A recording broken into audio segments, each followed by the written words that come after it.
Welcome to the Rustic Garden Homestead. My one piece of advice for new gardeners: before you build a garden, build a compost station, compost, build a compost bin, a pen, something simple. Just get started with composting.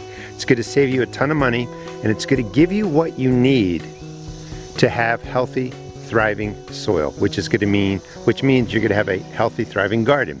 Now, what I want to talk about today is certainly composting. I'll be, covering that. But I want to focus on grass. My lawn is untreated. There's no seed heads on there. People always worry, if I use my grass clippings, am I going to get weeds? This has been naturalized. There's no chemicals on here. I know that it's safe. No seed heads on here. So I'm going to cut this down, get all this beautiful green material, high in nitrogen, and I'm going to use it to really jumpstart the stuff that is dried. This is in process. This is on its second year. As you go down to the bottom, there's some good compost starting down there. But I'm going to use the nitrogen from the grass, basically mix the greens into these browns. It's going to heat up. It's going to start decaying more quickly. And then I'm just going to let it cool down. And come spring, this is going to be ready to use, at least as a top dressing, as mulch in my garden. Maybe I'll be able to mix it into the soil. One of the reasons I tell people now to start a compost area, and it could be anything, it could be pallets, it could just be a pile, is because it is so expensive to buy compost from stores. You're going to just spend a fortune. This is beautiful stuff. Basically the end product of what I was just talking about, mixing in really grass and leaves and actually some cardboard, I end up with this beautiful compost. This is fully broken down. When you buy bagged compost, it's not regulated, which means it can just say compost on there. Even got some plastic composting down. Let's get rid of that real quick while I see it. Which means, not being regulated, it can be in any stage of breaking down. And if you put in materials into your soil that aren't fully broken down, they're going to take nitrogen from your plants until they finish decomposing. There is absolutely no regulation. You don't know what's in that compost. You don't know how much compost is actually in there, and you don't know how long it's been breaking down. Meaning, compost starts as a pile of organic matter, and it has to break down till it gets to a point where you really can't tell what's in there. It has no odor. It looks beautiful. So start composting right away. The other thing is that the resource that I want to talk about today is really using the grass in the fall to build up massive amounts of compost. I will link videos in the description that tells you how to kind of build these different bins. Real quick, 30 seconds, because I just did a video on this with Kim from CaliKim29. You just need to get 4-foot fencing. Just make a circle 4 feet wide, link it together so nothing pours out. Then you just open it up, you get to the compost. These are leaves that I think are on the second year, I'm not sure. Good stuff is happening in the bottom. This is all of my debris from really the summer garden getting thrown in there. And that's bulky, it's thick. We're going to use the grass to cover this over pretty heavily. The grass is going to smell a little bit, so put your compost bin or your pen where you're not bothered by the odor.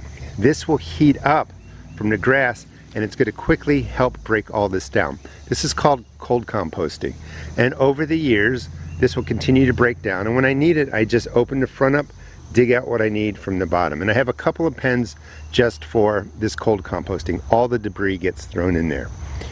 I have a yard that's about 2 acres. I don't put any chemicals on here. I've got all kinds of plants growing. It does really well. It's beautiful. I do recommend not treating your lawns if you're able to. I get purple flowers, yellow flowers, white flowers, and it's nice and green. It looks good. So I'm going to bag all this, and I'll show you what I do with it. We're going to use the grass clippings and its natural ability to really heat up quickly. Like if you put grass into a trash bag, set it on your curb, a day later it's really hot, it starts to smell. We're going to try to avoid the smell, but don't worry about that. Just fluffing it with a fork or turning it with a shovel helps get rid of that. But this is all just beautiful compost waiting to be created. What I mean by, building the compost bin first is you're going to need it, and it's going to save you a lot of money.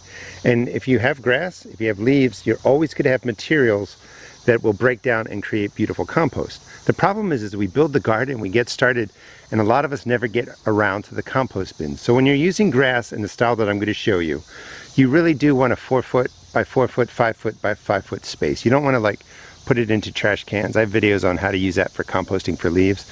You do want a bigger space. The grass will start to smell. All you got to do is kind of fluff it up, get some oxygen in there, and it helps get rid of the odor. The nitrogen is chewed up by bacteria. It creates a really nice high heat, 120, 140 degrees, and it really helps speed up the process so that you get compost more quickly. Now, I'm not talking 30 days, 60 days, 90 days. I'm talking within that year. Fall is a great time to just build the bins and get material in there. Even if you don't use it for 2 years, come 2 years from now, you're gonna have tons of compost. As I was saying, this is cold composting. Lots of big materials in there. Some of it's drying, some of it's turning brown. We're just gonna cover that with grass. We're just making layers of organic matter. You don't need a college degree. You don't need to watch, 1,000 videos and read a lot of books. There's no perfection in composting. If you get it into a pen, you're gonna end up having compost. So we're gonna cover this with the grass. That's bag one. That's a nice layer. We're gonna put the second bag in, and we're just really, again, just covering it with a good layer of grass. The nitrogen-loving bacteria, the bacteria that really work at high heat, generate heat to that 120, 140 degrees, will move in, do some work, and then they go away because there's not gonna be a lot of material left after, probably about 4 or 5 days. Then the other bacteria moves in. You're always using microbes to help break down your compost pile. And there is a group of microbes that really enjoy all this nitrogen, and as they process it, it heats up the pile, and that heat helps speed up and break things down. The second bag is in. All that bigger debris has been covered. Not only will this help, speed up the process, it's gonna help keep moisture in there. And when you have moisture on those bigger pieces, the bacteria can do a better job. You always want your compost bin to be open. It can be in the shade, it can be in the sun, but make sure it stays moist. All the microbes need moisture. This is probably not going to smell a whole lot. It's not that thick of a pile. I mean, if you've got, if you get past 8 inches, 12 inches, sometimes it begins to smell. But this is a nice space, 4 or 5 feet wide, not packed too high, not a huge layer of grass. Beauty of fall. I'm in Maryland Zone 7. The fall is approaching. Leaves are starting to fall off of some of the trees. That combination of browns from the leaves, fresh cut grass, get to heat up, get to break down quickly. I'm just going to leave this alone. I'm not going to do anything to this. I'm not going to really need to turn it because the layer is not that thick. And then I'll put other garden debris on here. Later, some more grass. It's going to be way up to here. Come spring, it's going to be dropping down to at least halfway. And then I'll have compost build up slowly, over the years. This is my original composting pen. It's been here for 5 years, and as you go down, stuff breaks down more, and you can see just soil and compost and everything right down there. I open this up right from the front, dig this out of the way, and then I just take what I need from the center, collapses a little bit, and I just keep layering stuff on here. This is cold compost, so this was debris from the garden. Then I throw grass on it. You can see some of the old grass right there, all dried out. Sometimes I throw in leaves. The beans and seeds that get dropped in here from the fall, from the winter, tend to sprout. They're not being fed, they're not being watered. They're just living out of the compost. And just look how beautiful these green beans are. I'm gonna come out here and pick them. I mean, it's amazing. So you definitely want compost. So coming over to here, today is August 23rd. I really won't put my garden beds till rest till sometime later November. This is not fully broken down. I'm going to throw some grass in there. I'll show you the process. I'm going to throw in some, mix it through, then put in a layer of grass and just let it sit there. Come the end of November, this is not going to be fully broken down, but it's going to be great for a layer of mulch that I can just put on the beds, winterize them in a sense, put them to sleep. And that layer of mulch will keep moisture in the soil, keep the microbes happy, worms will come up, they will eat this, and then whatever's left behind will break down. My whole point to this video isn't teaching you how to compost. It's pretty straightforward. You just get stuff in a pile 4 feet, 5 feet wide, and let it do its thing. But I want to encourage you just to get started. So let me set this one up. This is about 3 or 4 inches of grass. put across, you know, the brown material that was under there, the older compost. And I say grass, it's not really grass. There's grass in there, there's weeds in there, there's flowers in there, there's all kinds of stuff in there. It's just kind of my green material.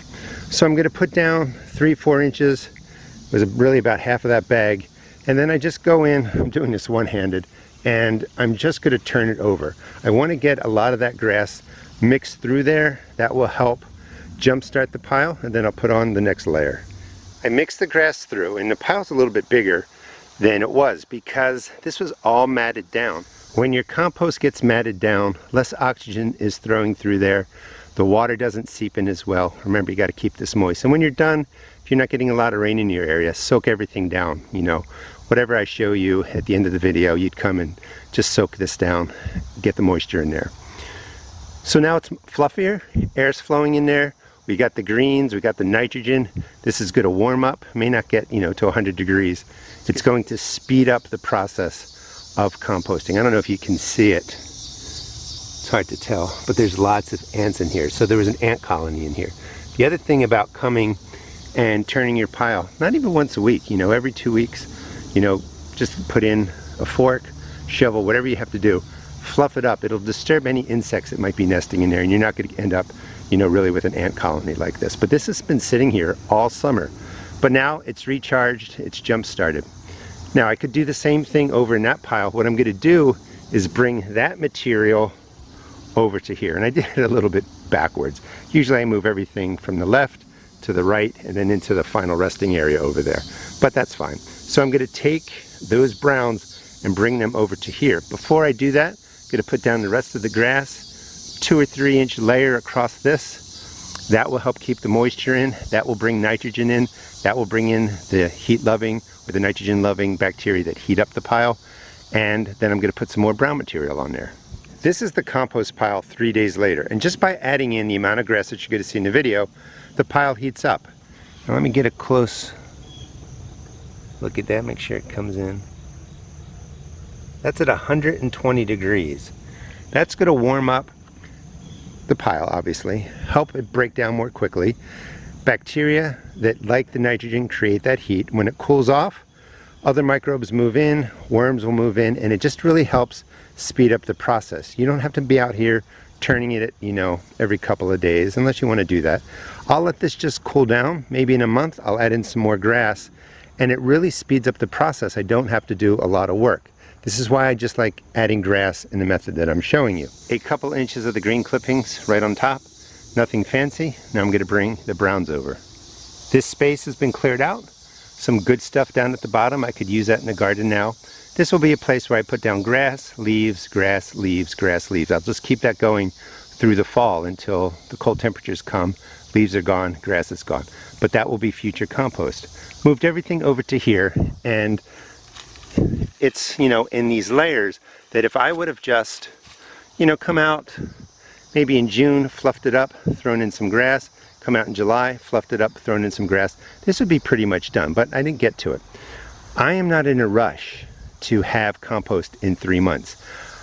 My whole goal, and what I hope, you know, I can pay to you guys, is just get it started. At some point, it's naturally going to break down into beautiful stuff. So I put down the old compost that was right over there, put in a layer. Now I'm going to put some more grass on top of that, and I'm just going to let it sit. If it begins to smell bad for some reason, you know, go ahead and just fluff it up and turn it. That will get oxygen in there, and that will get rid of the odor. Every 2 weeks, you do want to fluff this, regardless of the odor. Keep the airflow going in there, and it'll break down nicely. And then, you know, as the fall, winter rolls in, or fall ends, winter rolls in, just let this be, and you'll have great stuff. If at the end of the season you want to use this as a compost, mulch, not mixed through the soil, but just laying down an inch or two on your beds, this will be perfect. And this saves you a ton of money. Full of nutrients. It's going to feed the soil, feed microbes, feed your plants, and it really doesn't cost much at all. Just your time and your effort. This whole process that you're seeing was less than an hour, and that includes, you know, cutting the grass. This is pretty much the power of lawn clippings. Now, maybe you don't have a lawn, or your lawn's not big enough. Talk to family and friends. If they don't use any kind of chemicals on there, weed killers, etc., you know, you can help them cut the lawn if you want, or after they bag their stuff, immediately pick it up, bring it, use it like I showed you today. When you leave lawn clippings in a bag, there's no oxygen in there. The bag is closed, it heats up, there's no airflow, and it smells very, very quickly. We're not putting huge amounts, as in, you know, a foot pile, 2 foot pile of grass. If it does smell, fluff it up. But I'm jump starting my cold compost pile, just threw in another layer of grass, getting my leaves, browns, grass area here that I do, started up again. Put down the base right there. That can just sit there. It's gonna turn brown. Maybe I get to it next week, maybe I don't. But the whole idea that I want to stress is that you all get a compost bin started in some capacity. And you don't even need anything fancy. You know, if you're using leaves, you need a pen so the wind doesn't blow them away. But you could put down leaves and then grass, leaves, grass in an open area like this. And as long as you kind of top it with the grass, the leaves are going to stay in place, it's going to do its thing. And you didn't spend a lot of money. The end product is this beautiful compost. May take a year, may take 2 years, but if you just stick with it and you do a couple of bins, you're always filling a bin, you know, a year or two later, why another bin is completely ready, another pen's completely ready with compost. And you just mix this into your soil, you're gonna have a beautiful garden, you're gonna save a ton of money, and this is what organic gardening is truly about. Thanks so much for watching. Please check out my seed shop at therustedgarden.com and really try, especially in the fall, get a compost bin or pen together and just start saving leaves if that's all you want to do. And they're really easy to get from the roadside. They're never covered in chemicals or anything like that. And just start some leaf composting. Again, thanks so much for watching.